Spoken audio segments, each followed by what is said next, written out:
آدم ذات اور بنت حوا کی ایپیسوڈ 2 ہے۔ سارے گھر کے کام کیے وہ منال کے پاس آ کر بیٹھی تھی۔ کیا کر رہی ہے میری بیٹی؟ ایشان نے بہت محبت سے منال کی دائیں گال پر اپنے لب رکھے تھے۔ مما، منال لاڈ سے اپنی ماں کے گلے لگی تھی۔ کیا ہوا میری جان؟ اس کا اترا ہوا چہرہ دیکھ ایشان نے فکر مندی سے پوچھا تھا۔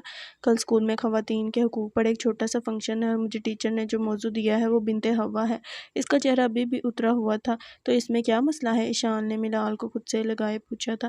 میں نے انٹرنیٹ سے ایک نظم ڈھونڈی ہے، بہت اچھی ہے مگر آخر سے تھوڑی خراب ہے۔ منال نے منہ بسوڑے رخ موڑا تھا۔ کیوں، کیا ہوا؟ دکھاؤ مجھے۔ ایشان کو حیرت ہوئی تھی۔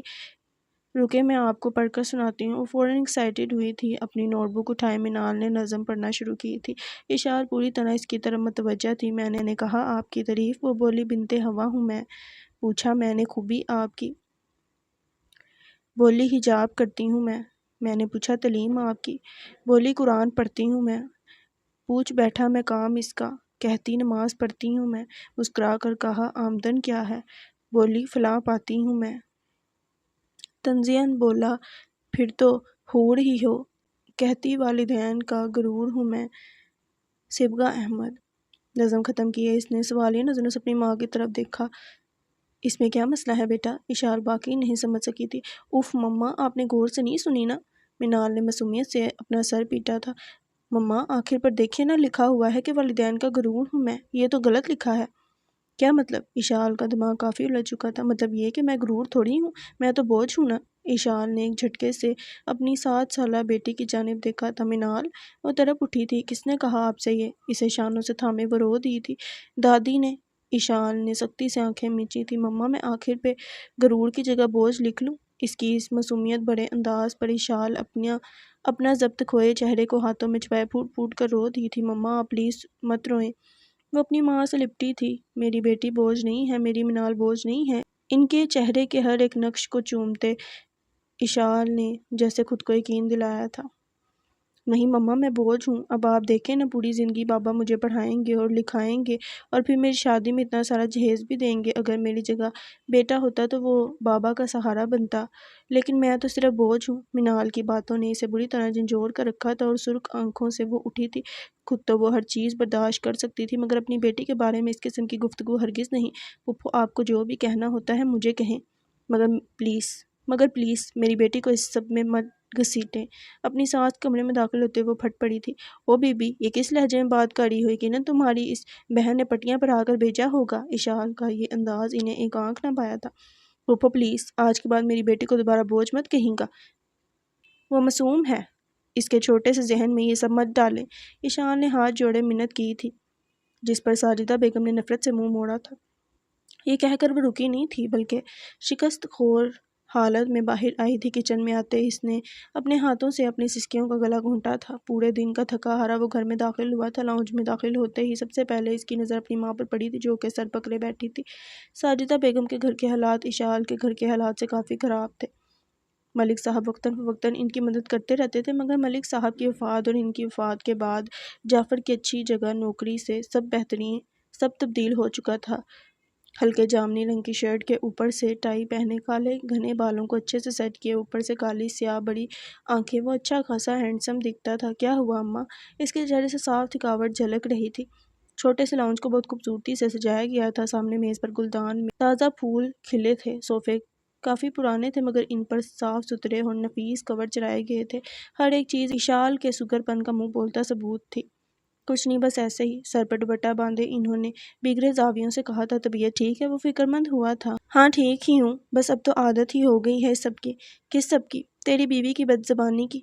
لیکن خیر چھوڑو، ایشان نے پھر بدتمیزی کی ہے۔ وہ غصے سے اٹھا تھا۔ ایشال، اب وہ مسلسل اسے آوازیں دے رہا تھا۔ ارے، اس لیے میں تجھے کچھ نہیں بتاتی، کچھ مت کہنا اسے، بعد میں بھگتنی تو مجھے ہی پڑے گی۔ وہ اسے مزید تیش دلا رہی تھی۔ ایشال، اب کی بار پوری قوت سے چلایا تھا۔ جی۔ سارے گھر کے کام کاج کرنے کے بعد وہ ابھی اپنے کمرے میں ہی گئی تھی کہ جعفر کی آواز سے وہ دوڑتی ہوئی باہر آئی تھی۔ کیا کہا ہے تم نے اماں سے؟ اس کے غصیلے انداز سے ایشال اندر تک سہم گئی تھی۔ میں نے؟ اس نے ایک نظر جعفر اور دوسری نظر اپنی ساس پر ڈالی تھی جو کہ اپنا سر پکڑ کر بیٹھی تھی۔ یقیناً اس بدلحاظ لڑکی نے ہی تمہارا دماغ خراب کیا ہوگا۔ انارا ہمیشہ ہی انارا ہمیشہ سے ہی منہ پھٹ تھی، اس نے کبھی اپنی پھوپھو اور جعفر کا لحاظ نہیں کیا تھا اور اسی وجہ سے وہ انہیں ایک آنکھ نہ بھاتی تھی۔ بس رہنے دو بیٹا، میری وجہ سے تم لوگ مت جھگڑو، میں سن لوں گی ساری باتیں۔ وہ رو دی تھی۔ پھوپھو آپ جھوٹ کیوں بول رہی ہیں؟ میں نے تو آپ سے کوئی بدتمیزی نہیں کی۔ وہ بے بسی سے چیخ اٹھی تھی۔ چٹاک! ابھی اسے گھر آئے ایک دن بھی نہیں ہوا تھا کہ اس کے شوہر نے ایک بار پھر اس پر ہاتھ اٹھایا تھا۔ بددماغ عورت، تمہاری ہمت کیسے ہوئی میری ماں کے آگے زبان چلانے کی؟ وہ نظریں جھکائے ایک ہاتھ گال پر رکھے خاموشی سے سب سن رہی تھی۔ اس تذلیل کی تو وہ عادی تھی۔ آپ اپنی ماں کو خود سمجھا دیں کہ میں اپنی بیٹی کے بارے میں کوئی بھی غلط بات برداشت نہیں کروں گی۔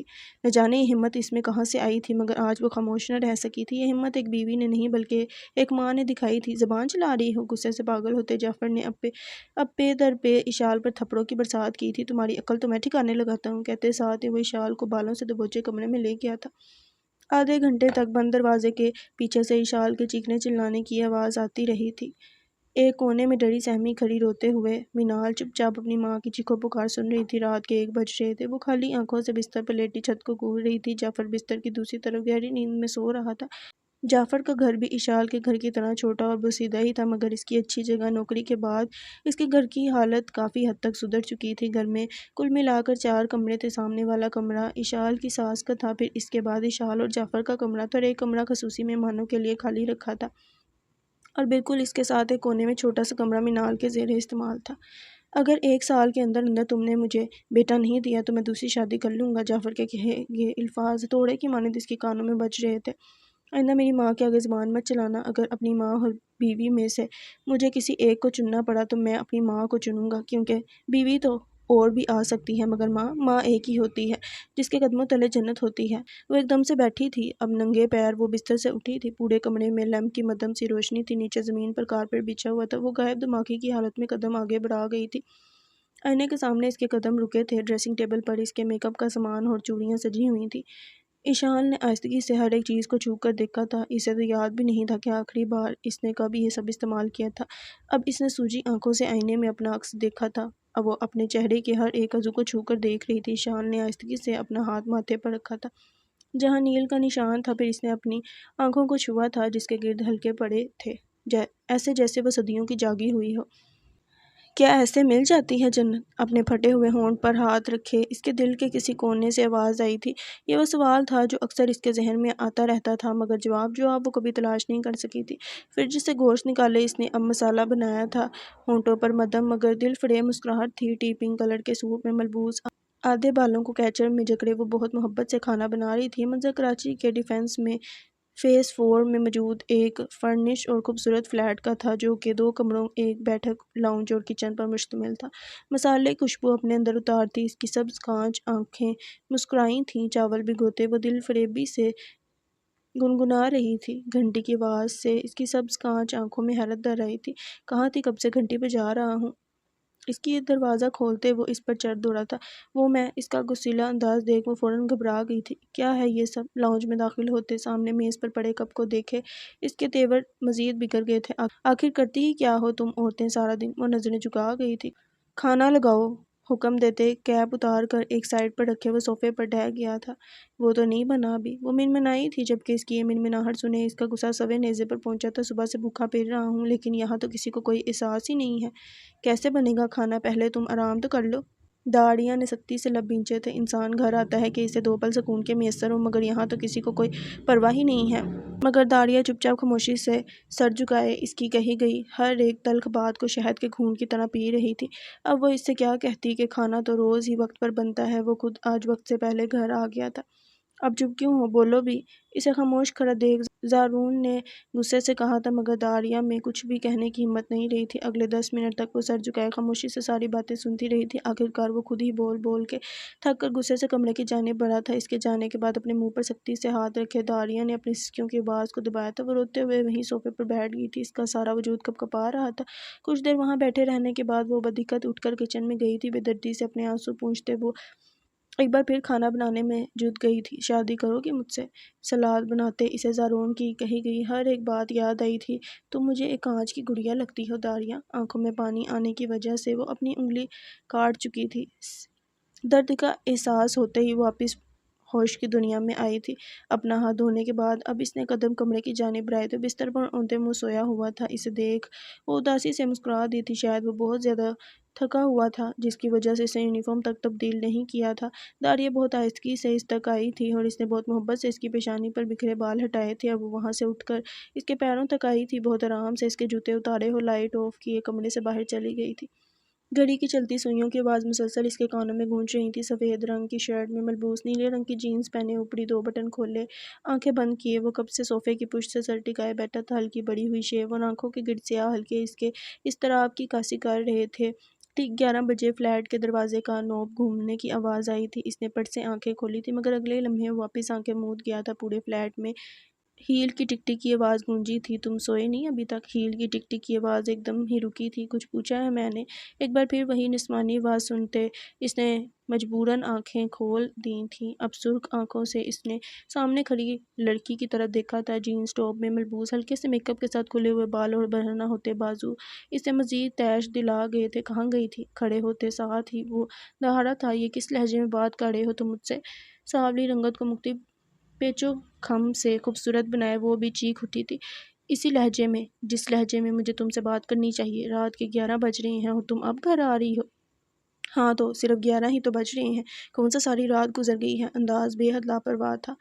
آخر کس قسم کی عورت ہو تم؟ تمہیں اندازہ بھی ہے کہ تمہاری 2 سال کی بیٹی بھی ہے جو کہ صبح سے بخار میں تپ رہی ہے؟ وہ آفس میں کام کر رہا تھا جب ملازمہ نے اسے فون کر کے ایمن کی طبیعت خرابی کی اطلاع دی تھی۔ آج کا سارا دن ہسپتال میں گزارا تھا۔ ایمن کو ڈرپ لگی تھی۔ اپنی ماں کی عدم توجہ کی وجہ سے وہ بہت زیادہ کمزور ہو گئی تھی۔ وہ سارا دن اپنی بیوی کو کال ملاتا رہا تھا، مگر ہمیشہ کی طرح وہ اپنے سیر سپاٹوں میں اتنی مگن تھی کہ اس نے فون اٹھانے کی زحمت ہی نہیں کی تھی۔ کیا ہوا ایمن کو؟ ایک دم ہی اس کی آنکھوں میں فکر مندی کا تاثر ابھرا تھا۔ تمہیں گھومنے پھرنے سے فرصت ملے تب تمہیں کچھ پتہ چلے نا۔ ایمن صرف میری ذمہ داری نہیں ہے بلکہ وہ تمہاری بھی ذمہ داری ہے۔ اپنی غلطی ماننے کے بجائے الٹا اس پر چڑھ دوڑی تھی۔ کیا کچھ نہیں کرتا میں تمہارے لیے؟ اس کے باوجود صرف ایک چیز چاہتا ہوں تم سے کہ تم ایمن کا خیال رکھو، لیکن تم سے اتنا بھی نہیں ہوتا۔ وہ اس وقت بہت زیادہ تھکا ہوا تھا۔ دیکھو حیدر، اگر میں تمہیں اتنی ہی بری لگتی ہوں نا تو چھوڑ دو مجھے، طلاق دے دو، لیکن اس بھول میں مت رہنا کہ میں تمہارے لیے اپنے رہنے سہنے کا طریقہ بدلوں گی۔ زرنش نے آنکھیں گھمائے کہا تھا، میں تمہیں طلاق نہیں دوں گا۔ اگر تمہیں مجھ سے اتنا ہی مسئلہ ہے تو کھلا لے لو۔ کہتے ساتھ ہی اسے پیچھے دھکیلتے وہ غصے سے کمرے میں گیا تھا۔ میں تمہاری زندگی اس قدر جہنم بنا دوں کہ تم خود ہی مجھے طلاق دینے پر مجبور ہو جاؤ گے۔ زہریلی مسکراہٹ ہونٹوں پر سجائے اس نے اپنا سر جھٹکا تھا۔ صبح صبح کہاں جا رہی ہو؟ وہ ابھی آفس کے لیے تیار ہو رہا تھا کہ اس کی نظر اپنی تیار بیوی پر پڑی تھی۔ دوستوں کے ساتھ باہر، ہونٹوں پر لپسٹک لگائے اس نے سرسری سے انداز میں جواب دیا تھا، تم کہیں نہیں جا رہی، آج کے بعد تم گھر سے باہر نہیں جاؤ گی۔ اس کا لہجہ بہت سرد تھا۔ اور تمہیں لگتا ہے کہ تم کہو گے اور میں مان لوں گی؟ انداز تمسخرانہ تھا۔ تمہیں میری بات ماننی پڑے گی، میں شوہر ہوں تمہارا اور تم میری بیوی۔ اس کی شادی کو تقریباً 4 سال ہو چکے تھے۔ حیدر کا تعلق ایک گاؤں سے تھا۔ وہ پڑھنے کے لیے شہر آیا تھا اور شہر میں اسے اپنی یونیورسٹی فیلو سے محبت ہو گئی تھی۔ ان دونوں نے پسند کی شادی بھی کر لی تھی۔ ان کی اس شادی پر حیدر کے گھر والوں نے کوئی اعتراض نہ کیا تھا۔ زرنش کا تعلق بھی ایک مڈل کلاس فیملی سے ہی تھا۔ حیدر سے شادی کے بعد اس کی اچھی جگہ جاب کرنے سے وہ اپنی تمام تر محرومیوں کا ازالہ کرنا چاہتی تھی۔ شادی کے شروع میں حیدر بہت محبت سے اس کے تمام ناز نخرے اٹھاتا تھا، مگر آہستہ آہستہ اسے زرنش کی حرکتیں بہت معیوب لگنے لگی تھیں۔ اس کا مختلف پارٹیز میں جانا، بولڈ ڈریسنگ کرنا، رات دیر سے گھر آنا۔ حیدر ایک سادہ اور پرسکون زندگی چاہتا تھا، مگر زرنش نے اپنی بے جا خواہشات سے اس کی زندگی جہنم بنا دی تھی۔ اور وہ اپنی 2 سالہ بیٹی پر بھی کوئی خاص توجہ نہیں دیتی تھی۔ زرنش کی ان حرکتوں کے پیش نظر حیدر اسے چھوڑنے کا فیصلہ کر چکا تھا، مگر ہمیشہ اپنی بیٹی کا خیال آتے وہ اپنا ارادہ ترک کر دیتا تھا۔ آواز نیچی رکھ کر بات کرو، میں بیوی ہوں تمہاری، غلام نہیں۔ وہ بھی چیخی تھی، اس دن کو کوستا ہوں میں جس دن میں نے تم سے محبت کی تھی۔ زرنش نے حیدر کی زندگی بالکل برباد کر دی تھی۔ وہ بیچارہ روز باہر سے کھانا کھاتا تھا، یہاں تک کہ وہ اس کا کوئی بھی کام نہیں کرتی تھی۔ ہاں تو اب بھی کون سا دیر ہوئی ہے، چھوڑ دو نا مجھے۔ میں تمہیں چھوڑ دوں تاکہ یہ فلیٹ تمہیں مل جائے، ہے نا؟ وہ بھی اسی کے انداز میں گویا ہوا تھا۔ ہاں یہی سمجھ لو۔ اپنے آپ آئینے میں دیکھو۔ وہ مسکرائی تھی، کہ میں نے تمہارے لیے کیا کچھ نہیں کیا زرنش، صرف اور صرف تمہاری خواہشات کو پوری کرنے کے لیے میں 2 نوکریاں کر رہا ہوں، اور بدلے میں مجھے صرف سکون چاہیے تھا اور تم وہ بھی مجھے نہیں دے سکی۔ تم نے میرے لیے جو کچھ بھی کیا وہ تمہارا فرض تھا، اور ایسا بھی کون سا سکون چاہیے تمہیں جو تمہیں مجھ سے نہیں مل رہا؟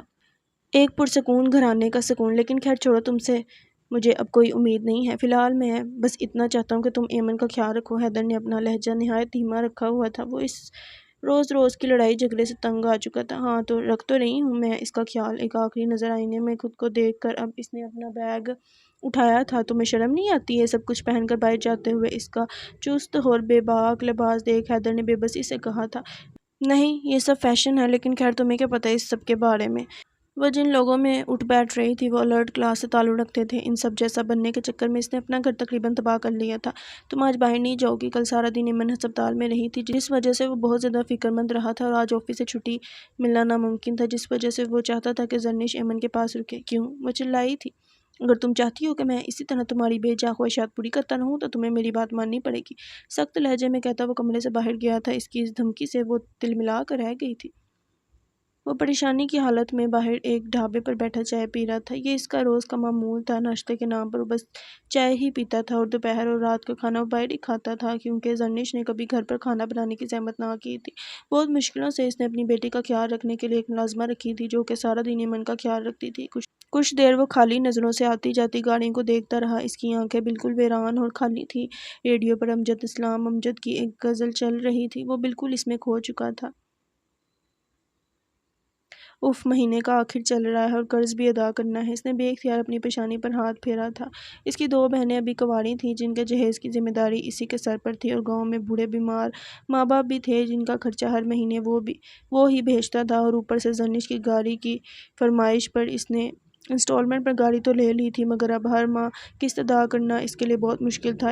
ایک گہری سانس ہوا میں خارج کیے وہ اٹھا تھا۔ اب اس کا رخ اپنے آفس کی جانب تھا۔ شور کو اگنور کر دیں۔ نہا کر اس نے تولیہ بستر پر اچھالا تھا۔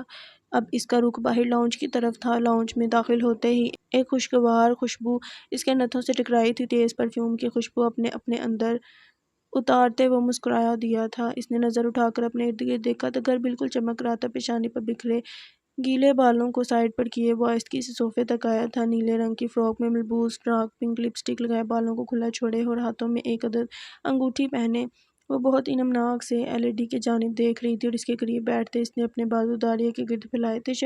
شاید وہ کچھ دیر پہلے والے رویے کی معذرت تھی۔ داڑھی نے ابھی اپنی نظریں سکرین پر ہی جمائی ہوئی تھیں۔ ریموٹ اٹھائے زارون نے بٹن دبایا تھا۔ LED کی سکرین ایک دم ہی طریق ہوئی تھی۔ I am sorry. اسے اپنے مزید قریب کرتے زارون نے اس کے کان میں سرگوشی کی تھی، جبکہ داڑیا اب بھی سامنے دیوار پر LED کی تاریک سکرین کو دیکھ رہی تھی۔ بہت اہم کیس تھا، میں نے بہت محنت کی، مگر آخر پر وہ بچ نکلا، کیونکہ سفارش بہت اوپر سے کی گئی تھی، اور میں چاہ کر بھی کچھ نہیں کر سکا، بس اسی وجہ سے سارا غصہ تم پر نکال دیا۔ اس کے چہرے پر جھولتی ایک لٹ کو اس کے کان کے پیچھے اڑستے زارون نے بہت ٹھہر ٹھہر کر اپنی صفائی پیش کی تھی، جس پر وہ اپنی سبز کانچ آنکھیں اٹھانے پر مجبور ہو گئی تھی۔ اس کی آنکھوں میں شرمندگی دیکھ اس کے گلابی لب مسکرائے تھے۔ کوئی بات نہیں، بہت شائستگی سے کہتے وہ زارون کے کندھوں پر سے بوجھ اتار گئی تھی۔ یہ تیاری میرے لیے ہے۔ اس کے سجے سورے روپ کو دیکھ زارون کو اپنا دل ڈوبتا ہوا محسوس ہوا تھا۔ جی بالکل آپ کے لیے ہی ہے، کہتے ساتھ ہی اس نے شرم سے نظریں جھکا لی تھیں، جبکہ زارون کے چہرے سے مسکراہٹ فوراً غائب ہوئی تھی۔ معافی مانگ تو رہا ہوں، اب معاف بھی کر دو۔ آنکھوں میں محض التجا تھی۔ اس کے اس انداز پر اس نے ایک بار پھر نگاہیں اٹھائی تھیں۔ میں نے آپ کو معاف کر تو دیا ہے۔ وہی چاشنی بھرا ٹھہرا ہوا لہجہ۔ یار اب ایسا تو مت کرو نا میرے ساتھ، وہ شکوہ کر رہا تھا۔ معاف کر دو پلیز۔ اس کی بات پر وہ حیران ہوئی تھی، مگر اگلے ہی لمحے وہ پھر مسکرا دی تھی۔ میں سمجھ سکتی ہوں کہ آپ غصے میں تھے، مجھے آپ سے کوئی شکایت نہیں ہے۔ یعنی تم مجھے معاف نہیں کرو گی؟ گہری سانس ہوا میں چھوڑتے زارون نے اس بات میں سر ہلایا تھا۔ میں نے آپ کو معاف کر دیا ہے زارون، وہی دھیما اور پرسکون انداز۔ یعنی تم ایسے نہیں مانو گی؟ کہتے ساتھ ہی وہ اس کے تھوڑا قریب ہوا تھا۔ مجھے آپ سے کوئی شکایت نہیں ہے، کھانا لگاؤں؟ جب تک تم مجھے معاف نہیں کرو گے میں کھانا نہیں کھاؤں گا۔ داڑھی نے سوالیہ نظروں سے زارون کی جانب دیکھا تھا، اور اگلے لمحے وہ کھلکھلا اٹھی تھی۔ میرے پیارے شوہر جی۔ اس کے قریب ہوتے داڑھی نے اس کے دائیں گال پر ہاتھ رکھا تھا۔ میں نے آپ کو معاف کیا، کہتے ساتھ ہی وہ آہستگی سے دور ہٹی تھی، جبکہ زارون کے دل کی دھڑکنیں ایک دم ہی تیز ہوئی تھی۔ تو یہ تمہارا آخری فیصلہ ہے کہ تم مجھے معاف نہیں کرو گی؟ زارون نے گھور کر داڑیا کو دیکھا تھا، جس پر داڑھی نے بے اختیار گہری سانس خارج کی تھی۔ اب جو بھی ہوگا اس کا ذمہ دار میں نہیں ہوں گا۔ زارون نے اسے دھمکی دیے مسکرا کر اس پر گہرا تنگ کیا تھا۔ مجھے کام ہے۔ اپنے شوہر کی آنکھوں میں شرارت دیکھ داڑیا کو کچھ کھٹکا تھا۔ ابھی نہیں میری گڑیا۔ داڑیا کے اٹھنے کی کوشش کو بیکار کرتے زارون نے بہت لاڈ سے کہا تھا۔ زارون نہیں۔ اس کے خطرناک ارادوں کو بھانپتے داڑیا نے بھرپور مزاحمت کی تھی، مگر زارون سکندر کے آگے اس کی ایک نہیں چل سکی تھی۔ زارون۔ اگلے لمحے پورے فلیٹ میں داڑیا کے ہنسنے کی آواز گونجی تھی۔ مجھے گدگدی ہو رہی ہے۔ ہنس ہنس کر اس کا برا حال تھا۔ گدگدی کر رہا ہوں تو وہی ہوگی نا۔ وہ بھی ہنس دیا تھا۔ زارون پلیز، زارون سکندر نے آج قسم کھا رکھی تھی کہ وہ اس کی ایک نہیں سنے گا۔ اچھا ٹھیک ہے، میں نے تمہیں معاف کیا، بالآخر اس بیچاری کو ہار ماننی ہی پڑی تھی، یہ ہوئی نا بات۔ وہ تھوڑا دور ہٹا تھا۔ تم مجھے زہر لگتے ہو۔ اپنی سانسوں کو درست کرتے داڑے نے ایک کشن اٹھا کر زارون کی جانب اچھالا تھا۔ لیکن تم تو مجھے شہد لگتی ہو میری کانچ کی گڑیا۔ داڑیا کے ناراض ہونے کا انداز کچھ مختلف تھا۔ وہ جب بھی ناراض ہوتی تھی تو زارون کو آپ کہہ کر مخاطب کرتی تھی اور اس کے لیے تیار بھی ہوتی تھی۔ ناراضگی میں وہ اس قدر فرمانبرداری دکھاتی تھی کہ اگر زارون کی جگہ کوئی بھی اور ہوتا تو وہ کبھی بھی داڑیا کو منانے کی غلطی نہ کرتا، مگر زارون کو اپنی بیوی کی اچھائی کسی صورت قبول نہ تھی۔ کھانا لگا دو، بہت بھوک لگی ہے۔ بھوک کا احساس ہوتے اس نے فوراً داڑیا سے کہا تھا، جس پر وہ اسباب میں سر ہلاتی اٹھی تھی۔ ویسے کیا بنایا ہے آج؟ گیس کرو، کچن میں جاتے اس نے شرارت سے کہا تھا۔ تم بتا دو نا۔ فی الحال تکے لگانے کا اس کا کوئی موڈ نہ تھا۔ تمہاری فیوریٹ ڈش بریانی؟ وہ فوراً چیخ اٹھا تھا۔ میں نے ٹنڈے بنائے ہیں۔ لب دبائے اس نے اپنی مسکراہٹ چھپائی تھی۔ نہیں، وہ ایک جھٹکے سے شوق کی کیفیت میں اٹھا تھا۔ کہہ دو کہ یہ جھوٹ ہے۔ ایک آواز سے اس نے داڑیا کی جانب دیکھا تھا۔ نہیں میرے پیارے شوہر، یہ سچ ہے۔ پہلے میں نے بریانی بنانے کا ہی سوچا تھا، مگر پھر جب تم نے دوپہر میں مجھ سے اتنی محبت سے بات کی تو پھر میں نے سوچا کیوں نہ ٹنڈے بنا لوں۔ داڑی نے معصومیت سے آنکھیں ٹپٹپائیں۔ میں تو برباد ہو گیا، کہتے ساتھ ہی منہ بنائے وہ صوفے پر ٹہر گیا تھا۔ یعنی آج بھوکا سونا پڑے گا؟ وہ روحان سا ہوا تھا۔ کھانا لگاؤں کہ نہیں؟ کچن کے باہر چھوٹی سی ڈریسنگ ٹیبل پر پانی کا جگ رکھے داڑیا نے پوچھا تھا۔ یار ایک انڈا ہی فرائی کر دو۔ زارون نے مسکرا کر داڑیا کی جانب دیکھا تھا، جس پر اس نے آنکھوں کو سکڑے سنجیدہ تاثرات سے نفی میں سر ہلایا تھا۔ اس کا الگ سے حساب ہوگا۔ جلتے کھڑتے وہ ڈائننگ میز تک آیا تھا۔ آج واقعی اسے بہت شدید بھوک لگی تھی، ورنہ ٹنڈے کھانے کے بارے میں تو وہ سوچ بھی نہیں سکتا تھا۔ یہ ٹنڈے بریانی میں کب سے بدل گئے؟ ڈائننگ ٹیبل پر پڑی ہوئی بریانی سے بڑی ہوئی ڈش کو دیکھ کر اس نے اپنی شریکی حیات کو گھورا تھا۔ اگر آئندہ مجھ سے اس لہجے میں بات کی تو اس گھر میں روز ٹنڈے پکیں گے۔ اسے دھمکی دیے وہ بھی ایک کرسی پر بیٹھ گئی تھی۔ ویسے جب میں تم پر چلا رہا تھا تو تمہیں غصہ نہیں آیا؟ کھانا کھاتے اچانک ہی اس کے دماغ میں خیال آیا تھا۔ بہت غصہ آیا تھا، مگر اگر میں اس وقت کچھ کہتی تو بات اور بڑھ جاتی۔ وہ ٹھیک کہہ رہی تھی۔ اس وقت زارون بہت غصے میں تھا۔ اگر وہ آگے سے کچھ بھی کہتی تو یقیناً ان کی لڑائی ہو جانی تھی۔ سمجھدار ہو، وہ اسے سراہے بنا نہیں رہ سکا تھا، جس پر داڑیا نے مسکرا کر داد وصول کی تھی۔ یہ تمہارے ہاتھ میں کیا ہوا ہے؟ اس کا ہاتھ تھامے وہ بے حد فکرمند ہوا تھا۔ کچھ نہیں، بس ایسے ہی۔ اسے اپنے لیے اتنا فکرمند دیکھ وہ مسکرا دی تھی۔ تم اپنا خیال کیوں نہیں رکھتی؟ اسے گھوڑی سے نوازتے زارون فرسٹ ایڈ باکس لایا تھا۔ اس کی انگلی پر بینڈیج کرتے وہ مسلسل اسے ڈانٹ رہا تھا۔ وہ چپ چاپ مسکرا کر اس کی ڈانٹ سن رہی تھی۔ کل صبح ناشتہ بنانے کی ضرورت نہیں ہے، میں باہر سے لے آؤں گا۔ ذرا سا کٹ ہی تو لگا ہے، تم بلا وجہ ہی اوور ری ایکٹ کر رہے ہو۔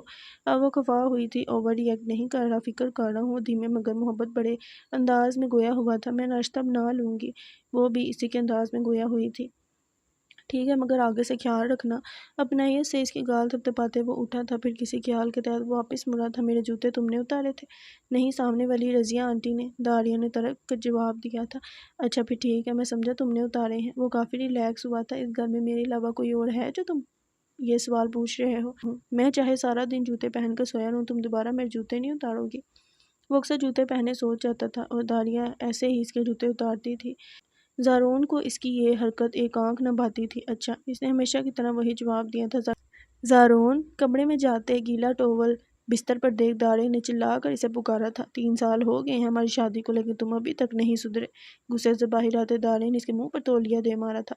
3 سال؟ تولیے کو سائڈ پر رکھے اس نے حیرت سے کہا تھا۔ تم مذاق کر رہی ہو نا؟ ہماری شادی کو تو 30 سال نہیں گزر گئے؟ زارون نے حیرت سے اپنی آنکھوں کو سکڑا تھا۔ یا اللہ، میں سمجھا اس ثانیے کو 30 سال گزر چکے ہیں۔ داڑیا کے مسلسل گھورنے پر اب وہ جان بوجھ کر اسے تپا رہا تھا۔ جھمکے چور، رشوت خور، بگڑے زاویوں سے پیر پٹکتے وہ وہاں سے گئی تھی۔ اشال اور منال کی آمد پر انارا منال کے لیے چپس فرائی کر رہی تھی۔ انارا منال سے بہت پیار کرتی تھی، وہ اسے اپنی ہی بیٹی سمجھتی تھی۔ اب بھی وہ دونوں خالہ بھانجی کچن میں مجبور چپس بنا رہی تھیں۔ آنی ایک بات پوچھوں؟ منال نے معصومیت سے کہا تھا۔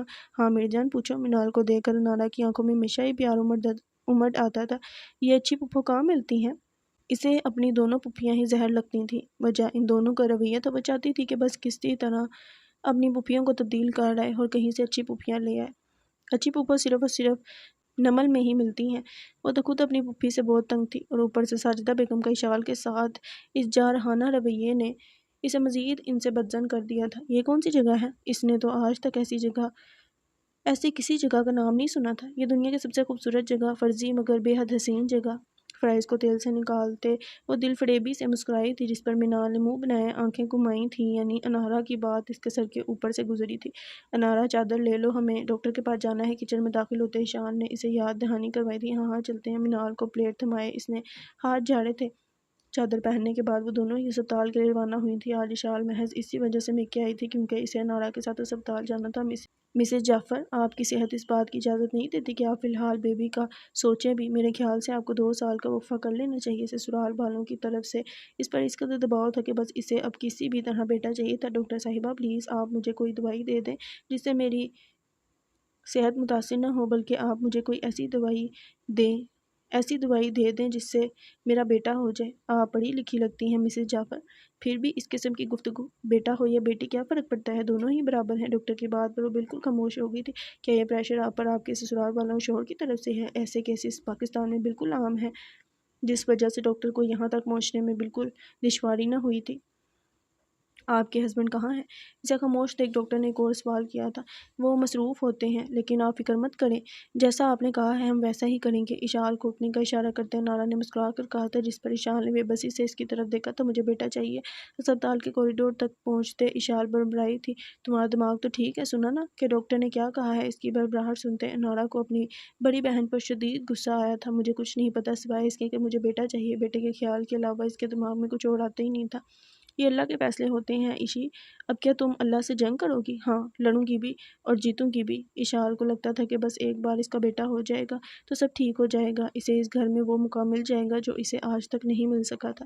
صبح صبح کے وقت وہ تیز تیز قدم اٹھاتی آگے بڑھ رہی تھی۔ آج تھوڑی دیر سے اٹھنے کی وجہ سے وہ اسکول سے لیٹ ہو چکی تھی۔ چھوٹی چھوٹی تنگ گلیوں سے گزرتے وہ بے حد پریشان تھی۔ ابھی وہ ایک گلی کے شروع میں ہی پہنچی تھی کہ ایک دم اس کے سامنے کوئی آیا تھا۔ میں چھوڑ دوں؟ خباثت سے مسکرائے اس نے انارا سے کہا تھا، جس پر وہ سلک کر رہ گئی تھی۔ دیکھ مجھی، میرا دماغ خراب مت کر اور راستہ چھوڑ۔ وہ ان کے محلے کا ایک آوارہ لڑکا تھا جو کہ مختلف جرائم میں ملوث تھا۔ کھلا ہوا گریبان، منہ میں پان اور رنگ برنگی شرٹ کے ساتھ پہنی جینز کے ساتھ چہرے پر خباثت۔ انارا کو وہ شخص سخت زہر لگتا تھا۔ ہائے تو کتنی حسین ہے نا۔ گہری نظروں سے انارا کا جائزہ لیتے اس نے اپنے چہرے پر ہاتھ پھیرا تھا۔ میرا راستہ چھوڑ ورنہ ایسے پیٹوں گی نا کہ ساری زندگی یاد رکھے گا۔ وہ پچھلے 2 سال سے انارا کو ایسے ہی تنگ کرتا تھا۔ حسین سے حسین لڑکی دیکھی ہے میں نے، مگر تجھ جیسی پٹاخہ آج تک نہیں دیکھی۔ شادی کر لے مجھ سے، ایمان سے، بہت خوش رکھوں گا تجھے۔ عیش کرے گی عیش، دفع ہو۔ اسے دھکیلتے وہ غصے سے آگے بڑھی تھی۔ اس کے جانے کے بعد ماجد نے ایک سر دہا بڑھی تھی۔ اسکول میں آتے ہی اس نے سب سے پہلے کھڑکی کے شیشے میں اپنا عکس دیکھا تھا۔ یہ اس کا معمول تھا، صبح اٹھتے گھر سے باہر جاتے، اسکول میں آتے اور گھر میں واپس آتے وہ ہمیشہ آئینے میں اپنا عکس دیکھتی تھی۔ کھڑکی پر داغ دیکھ اس کو شدید غصہ آیا تھا۔ خالد وہ اب غصے سے وہاں کام کرنے والے کو آوازیں دے رہی تھی۔ جی میڈم۔ وہ تقریباً 14-15 سال کا لڑکا تھا جو کہ وہاں پر کام کرتا تھا۔ کیا ہے یہ؟ تمہیں ٹھیک سے صفائی کرنی بھی نہیں آتی؟ ماجد کا سارا غصہ وہ اس پر نکال رہی تھی۔ میں نے صفائی کی ہے مس، ایسے کرتے ہیں صفائی؟ دیکھو اتنا بڑا داغ ہے یہاں پر۔ چور نظروں سے خالد نے سامنے کھڑکی پر دیکھا تھا جہاں اسے کوئی داغ نظر نہیں آیا تھا۔ تھوڑا قریب ہونے پر بمشکل اسے ایک ہلکا سا داغ دکھ ہی گیا تھا۔ میڈم اتنا تو چلتا ہے، اس نے بتی سے دکھایا انارا سے کہا تھا، جس پر اس کا غصہ سوا نیزے تک پہنچ چکا تھا۔ تم انگلی اٹھائے۔ اب وہ اسے سلوتیں سنا رہی تھی اور وہ بیچارہ بھی نظریں جھکائے سب سن رہا تھا۔ اس کے علاوہ اس کے پاس کوئی چارہ بھی تو نہیں تھا۔ انارا پچھلے 3 سال سے یہاں پڑھا رہی تھی اور سب ہی اس کے مزاج سے اچھی طرح واقف تھے۔ ارے کیا ہوا؟ ہادی ابھی اپنی کلاس کی جانب ہی جا رہا تھا کہ انارا کو خالد کو جھاڑتے تھے کس نے فکر مندی سے پوچھا تھا، جس پر خالد نے ترسی ہوئی نگاہوں سے ہادی کی طرف دیکھا تھا، یعنی اب وہی اسے بچا سکتا تھا۔ دیکھیں ہادی، اسے بالکل بھی صفائی کرنی نہیں آتی۔ غصے سے اس کا تنفس بالکل پھول چکا تھا۔ تم کیوں ٹھیک سے صفائی نہیں کرتے؟ چلو جاؤ یہاں سے، میں تم سے بعد میں بات کرتا ہوں۔ ہادی کے کہنے کی دیر تھی، فوراً ہی وہاں سے 9-11 ہوا تھا۔ آپ نے اسے کیوں جانے دیا؟ ابھی مجھے اس کا دماغ درست کرنا تھا۔ خالد کے جانے کے بعد اب اس نے ہادی کو آڑے ہاتھوں لیا تھا۔ جانے دینا انارا جی، ہادی نے گویا منت کی تھی۔ ایسے کیسے؟ یہ دیکھیں کتنا بڑا داغ ہے آئینے پر، بالکل صفائی نہیں کی اس خالد کے بچے نے۔ آنکھوں کی پتلیوں کو سکڑے اس نے بمشکل اس بہت بڑے داغ کو دیکھا تھا۔ آئینے پر داغ ہونے سے کیا فرق پڑتا ہے؟ آپ کے چہرے پر تو کوئی داغ نہیں ہے نا، یہ تو بالکل شفاف ہے۔ وہ اس اسکول میں پچھلے 2 سال سے پڑھا رہا تھا اور پچھلے 2 سال سے ہی وہ انارا کی محبت میں گرفتار تھا۔ لمبا قد، مناسب جسامت، ہلکی بڑھی ہوئی داڑھی، پینٹ کے اوپر سے سفید رنگ کی نفیس سی شرٹ پہنے وہ بہت سادہ سا ہینڈسم دکھتا تھا۔ میرا چہرہ بالکل شفاف ہے، مگر میں چاہتی ہوں کہ میں جس بھی چیز میں اپنا عکس دیکھوں وہ بھی بالکل شفاف ہو۔ اس کی اس عجیب و غریب منطق پر وہ مسکرا دیا تھا۔ اتوار کے روز زارون باہر لاؤنج میں بیٹھا میچ دیکھ رہا تھا اور دالیا کچن میں کھانا بنا رہی تھی۔ تبھی اس نے نمک ڈالنے کے لیے گروسری بیگ اٹھایا تھا، مگر اس میں نمک نہ پا کر اسے زارون پر شدید غصہ آیا تھا۔ وہ ہمیشہ یہی کرتا تھا، کچھ نہ کچھ لانا بھول ہی جاتا تھا۔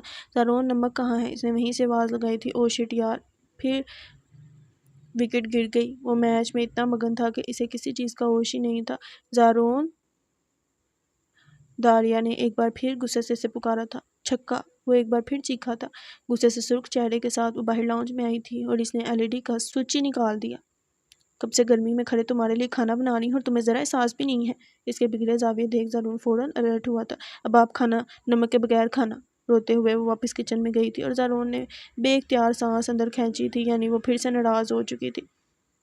نمک! 5 منٹ بعد اس نے کچن میں داخل ہوتے نمک چولہے کے پاس رکھا تھا۔ اس کی ضرورت نہیں ہے، اب آپ کھانا نمک کے بغیر کھائیں گے۔ اس کے دھیمے اور چاشنی بھرے لہجے پر زارون نے نفی میں سر ہلایا تھا اور آگے بڑھ کر اس نے دالیا کے گرد حصار قائم کیا تھا۔ جلیبی کھاؤ گی؟ اس کے چہرے کے گرد ایک جھولتی لٹ کو اپنی انگلی میں گھماتے زارون نے مسکرا کر کہا تھا، جبکہ جلیبی کے نام پر دالیا کی آنکھیں چمکی تھیں۔